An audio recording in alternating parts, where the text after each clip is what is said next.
Vote चोरी विरोधात काँग्रेसची जनजागृती अभियान।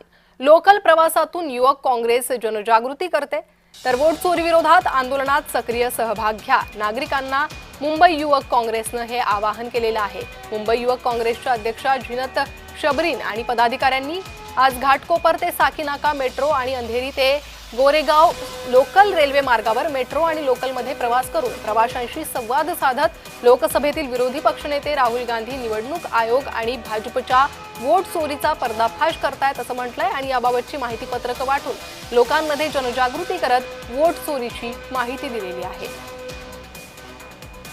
तर युवक काँग्रेसकडून लोकल आणि मेट्रोमध्ये जात वोट चोरी विरोधात आंदोलनात सक्रिय सहभाग घ्या असं आवाहन करण्यात आलेलं आहे। नागरिकांना मुंबई युवक काँग्रेसकडून आवाहन करण्यात येते।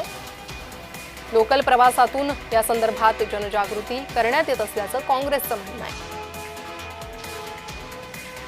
वोट चोरीचे आरोप काँग्रेसकडून करण्यात येत आहे। राहुल गांधी हे आरोप करतात आणि त्याच आरोपांवरून आता मुंबई युवक काँग्रेस लोकल आणि मेट्रोमध्ये जात नागरिकांनी या आंदोलनात सहभागी व्हावं असं आवाहन करते। वोट चोरी विरोधात काँग्रेसचे जनजागृती अभियान सुरू आहे। युवक काँग्रेस या जनजागृती अभियानात सहभागी होत त्यांनी लोकलमध्ये जात मेट्रोमध्ये जात प्रवाशांशी संवाद साधलेला आहे आणि कसे राहुल गांधी यांनी हे जे आरोप केलेले आहेत ते खरे हे पटवून देत आहेत।